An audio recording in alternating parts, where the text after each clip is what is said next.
Hello, नमस्कार। स्वागत है आप लोगों का। आज के इस वीडियो सेशन में आने वाले railway 2025 RRB group D, NTPC और एसएससी जीडी या अन्य एग्ज़ामों के लिए महत्वपूर्ण, स्पेशली रेलवे के लिए तो सबसे पहले महत्वपूर्ण है, क्योंकि प्रीवियस ईयर में जो प्रश्न आए हैं उन्हीं को हमने लिया है। तो इतिहास का पहला चैप्टर पाषाण काल एवं सैंधव सभ्यता से मैंने कुछ इम्पोर्टेंट प्रश्न को लिया। आइए, हमारा पहला प्रश्न जो है वो पहला प्रश्न है, पूरा पाषाण काल में आदि मानव को मनोरंजन का साधन था क्या? किससे उन लोग मनोरंजन का साधन करते थे? तो ये बहुत ही महत्वपूर्ण प्रश्न है। शिकार, जुआ, संगीत या घुड़सवारी? तो शिकार खेलकर मनोरंजन का साधन था। आगे आने वाले प्रश्नों के बारे में हम लोग जब देखेंगे, नवपाषाण काल के लोगों द्वारा पाला गया प्रथम पशु कौन था? ऑप्शन ए है भेड़, ऑप्शन बी है बकरी, ऑप्शन सी है कुत्ता, ऑप्शन डी है घोड़ा। तो जाहिर सी सवाल है, हमको आशा होगा कि आप लोग सब जानते होंगे इस प्रश्न के बारे में। तो इस प्रश्न का सही उत्तर जो है वो कुत्ता है। कुत्ता सबसे प्रिय पालतू जानवर में से एक है। तीसरा प्रश्न है, सबसे पहले कौन सा हड़प्पा कालीन स्थल खोजा गया था? ऑप्शन ए है हड़प्पा, ऑप्शन बी है मोहनजोदड़ो, ऑप्शन सी है लोथल और ऑप्शन डी है सूत्का-गंडोर। तो 1921 में दयाराम साहनी के द्वारा हड़प्पा की खोज सबसे पहले की गई थी। इसके बाद 1922 में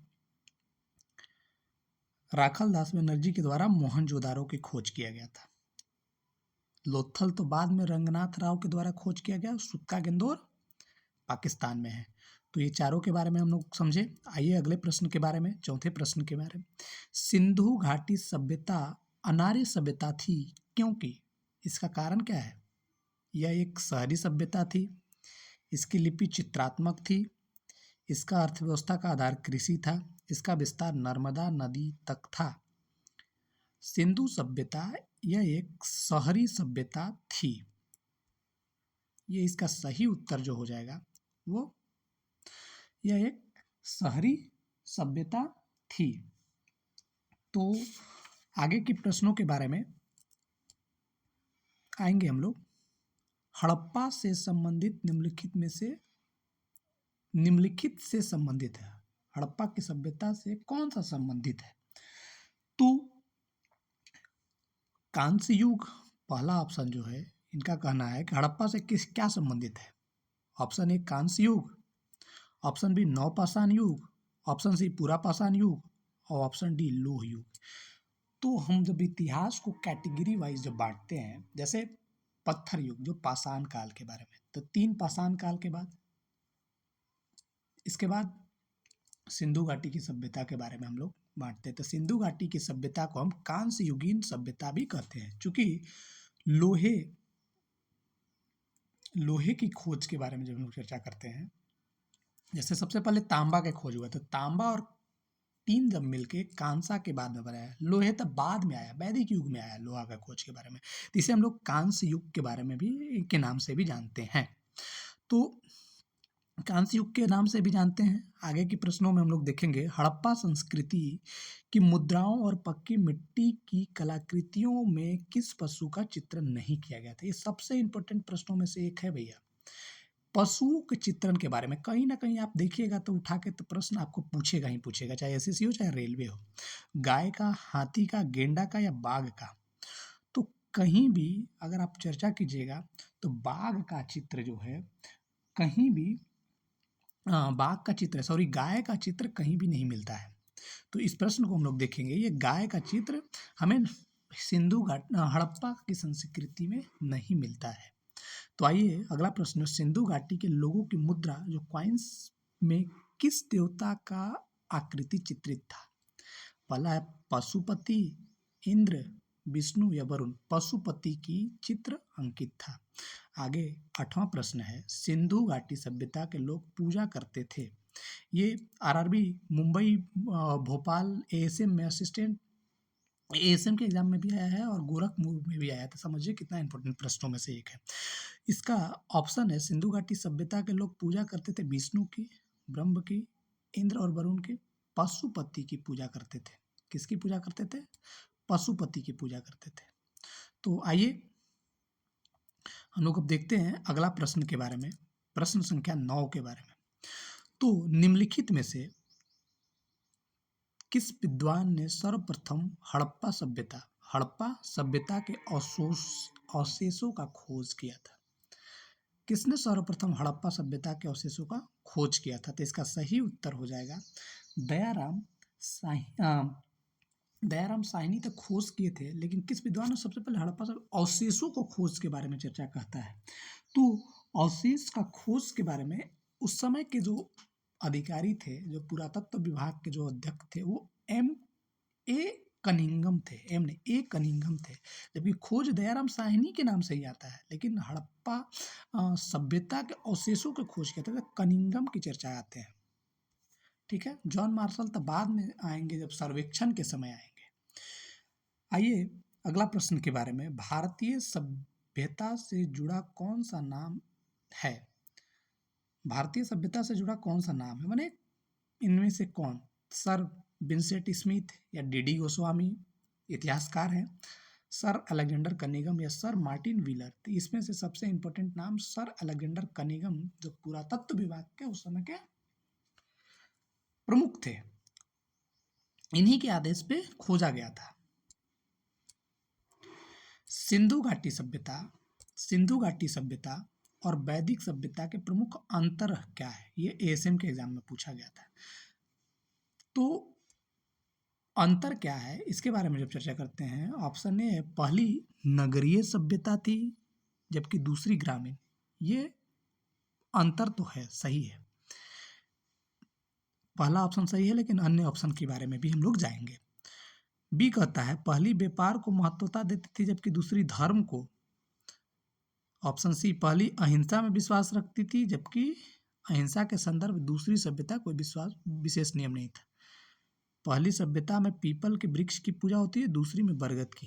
जी नहीं, सबसे ऑथेंटिकेट रूप से ऑप्शन ए सही है, क्योंकि ये पहली नगरीय सभ्यता थी, दूसरी जो है ये ग्रामीण सभ्यता थी। तो आइए आगे की प्रश्नों के बारे में हम लोग देखते हैं। सिंधु घाटी सभ्यता की लिपि क्या थी? ब्राह्मी लिपि थी, द्रविड़ियन लिपि थी, हड़प्पा, या अभी तक सही पहचान नहीं हो पाई थी? इसका सही आंसर हो जाएगा अभी तक सही पहचान नहीं हो पाई। आगे की प्रश्न है 13वां, निम्नलिखित में से किसे मृतकों के टीला के नाम से जाना जाता है? मृतकों का टीला, ये बड़ा फेमस क्वेश्चन है। मृतकों का टीला कई बार पूछ लेगा घुमा के। तो मोहनजोदड़ो को हम लोग मृतकों के टीला के बारे में कहा जाता है, और इसी से अनुमान लगाते हैं कि उस समय भी युद्ध के कारण बहुत सारे लोगों का मृत्यु एक जगह पे हुआ था और उनके अवशेषों के बारे में, शरीर के अवशेषों मिला है। आइए मोहनजोदारो कहाँ स्थित है? तो मोहनजोदारो ये सिंध में स्थित है। कहाँ पे है? तो ये पाकिस्तान, जो चर्चा करते हैं, ये पाकिस्तान में सिंध प्रांत में स्थित है। कहाँ? सिंध प्रांत में स्थित है। अगर जिला के बारे में पूछे तो ये सिंध में ललकारना जिला या में स्थित है। दो जिले के नाम आते हैं, एक मोंटगोमरी और एक ललकारना जिला के नाम से। नाम थोड़ा सा प्रोनाउंसिएशन अलग हो सकता है। तो सिंध में मोहनजोदड़ो स्थित है। सही ऑप्शन बी हो जाएगा। हड़प्पा कालीन सभ्यता का विशाल कोठार या अनाज संग्रह करने वाला स्थान कहाँ मिला है? भाई जो विशाल अन्न का संग्रह करने वाला जो स्थान है वो कहाँ मिला है? ऐसे तो दोनों जगह, जो सबसे बड़ा अगर हम चर्चा करेगा तो सबसे बड़ा ये मोहनजोदड़ो में मिला है। कहाँ पे? मोहनजोदड़ो में। ये एक्चुअली हड़प्पा में भी मिला है, लेकिन सबसे बड़ा अगर आपसे पूछेगा तो ये मोहनजोदड़ो में मिला है। आगे अमरी जो हड़प्पा सभ्यता का एक स्थल है किस प्रांत में स्थित है? ये नया क्वेश्चन है, पहले से पूछा हुआ क्वेश्चन है, लेकिन बड़ा ही महत्वपूर्ण प्रश्नों में से एक है। अमरी के नाम से ये दिया हुआ है। सिंध में, राजस्थान में, गुजरात में या बलूचिस्तान में? तो ये सिंध में स्थित है। सिंध में ज़्यादातर स्थान स्थित है। ऐसे तो सबसे ज़्यादा अगर स्थान के बारे में पूछिएगा तो भारत में गुजरात में अवस्थित है, लगभग 250 से ऊपर होंगे। आइए, सिंधु घाटी सभ्यता के अवशेष चिन्ह बताते हैं कि लोगों का मुख्य धंधा था यहाँ किसका धंधा था? कृषि का, पशुपालन का, व्यापार का या शिकार का? तो कृषि का प्रमुख रूप से धंधा था यहाँ पे। किसका धंधा था? कृषि का प्रमुख रूप से धंधा था। आगे का प्रश्न है, सिंधु घाटी सभ्यता का पतन नगर है। ये लोथल जो है, ये क्या है? लोथल पतन नगर है। पतन माने बंदरगाह, वैसे गोदीवाड़ा। तो ये दोनों चीज़ें, यहाँ नाव बनते भी थे और बंदरगाह भी थे जो बाहर आयात निर्यात होता था। अगला प्रश्न है, निम्नलिखित में से कौन सा स्थल भारत में नहीं है? हड़प्पा। हाँ भाई, पहला ही ऑप्शन है, हड़प्पा भारत में नहीं है, ये पाकिस्तान के पंजाब वाले इलाके में है। कालीबंगा, ये राजस्थान में है, राजस्थान में। रंगपुर ये गुजरात में है और रोपड़ पंजाब में है। तो स्थान के बारे में हम लोग देख लिए। अगले प्रश्न है, इनमें से कौन सा हड़प्पा सभ्यता का पूर्वी सीमा का निर्धारण करता है? पूर्वी सीमा का निर्धारण करता है। ऑप्शन पहला है Lothal, option B Kalibangan, option C Alamgirpur और ऑप्शन डी डाबरकोट। आलमगीरपुर इसका सही उत्तर हो जाएगा। ये यूपी में स्थित है। ये पूर्वोत्तर सीमा का निर्धारण करता है आलमगीरपुर। अगला प्रश्न है, हड़प्पा सभ्यता कौन सा स्थल भारत में नहीं है? स्थल भारत में नहीं है। पहला मांडा, ये मंडा जम्मू कश्मीर में है। सुतकोटदा, हुलास, बालाकोट। तो इसका सही उत्तर जो होगा वो बालाकोट है। ये बालाकोट कहाँ है? पाकिस्तान में है। अगला प्रश्न है, हड़प्पा कालीन लोगों को किसकी जानकारी नहीं थी? भाई, हड़प्पा कालीन लोगों को किसकी जानकारी नहीं थी? किसकी जानकारी नहीं थी? कुम्हारों की चाक मिला है, आग की जानकारी है तो पहले से ही आ रहा है। लोहा की जानकारी नहीं थी। सही उत्तर इसका लोहा हो जाएगा। आगे की प्रश्न है, सिंधु घाटी सभ्यता आर्य पूर्व सभ्यता किसके प्रमाण मिलने के कारण कहा जाता है? तो ये प्रमाण कला, तांबा, बर्तन या लेखन स्क्रिप्ट। तो ये लेखन स्क्रिप्ट के कारण माना जाता है। लेखन स्क्रिप्ट के कारण माना जाता है कि लेखन स्क्रिप्ट, क्योंकि इसका स्क्रिप्ट जो लिपि है उसे पढ़ा भी नहीं गया है। एक तो ये भी हो सकता है, ये क्वेश्चन थोड़ा कंफ्यूजन हो सकता है। दूसरा चीज़ है बर्तन के कारण, चूंकि ये कांस्य युग का जिक्र पहले ही हम लोग कर दिए हैं। तो यहाँ पे इसका सही उत्तर हो जाएगा बर्तन के कारण ये माना जाता है, क्योंकि वैदिक युग आते आते तक हम लोग देख चुके थे लोहा के बारे में आ गया था। यह नया एक इनोवेशन हुआ था कांसा के बारे में। निम्नलिखित में से कौन सा कथन सिंधु घाटी सभ्यता के संबंध में है? उनके घर ईंट के बने थे। संभवतः ऑप्शन बी है कि सभा भवन की खोज मोहनजोदड़ो में हुआ। घरों के निर्माण योजना में खुला चौक मुख्य लक्ष्य था। कर इसके संबंध में सही कौन है? तो ये सभी सही हो जाएंगे। इस प्रश्न के बारे में आप देखिएगा, क्योंकि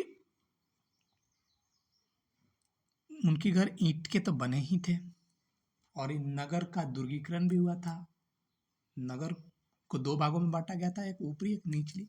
सभा भवन की खोज मोहनजोदारो में। जब मोहनजोदारो फिल्म के बारे में भी चर्चा देखते होंगे तो उसमें बड़ा सा एक सभागृह होता है जिनमें वहाँ के मंत्री और ये सामंत लोग, सरदार लोग बैठे हुए करते थे।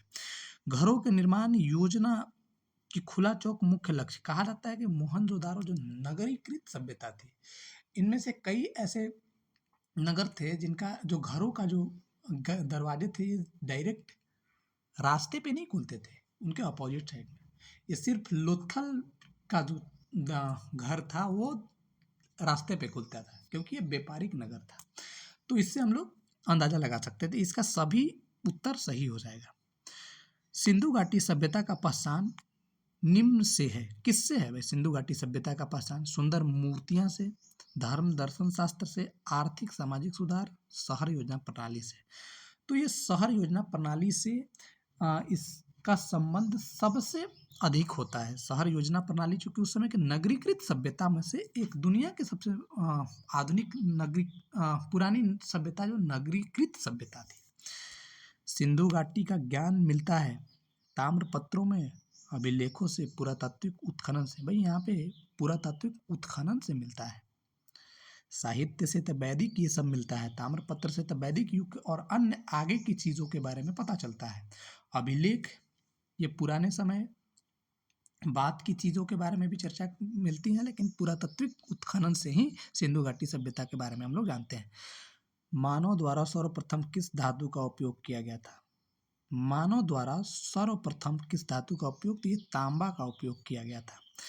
कांसा तो सिंधु घाटी सभ्यता में तांबा और टीन को मिलाकर बना, और चांदी पीतल ये बाद की चीज़ों के बारे में आई थी, लेकिन सबसे पहले तांबा का उपयोग मनुष्यों के द्वारा किया गया था।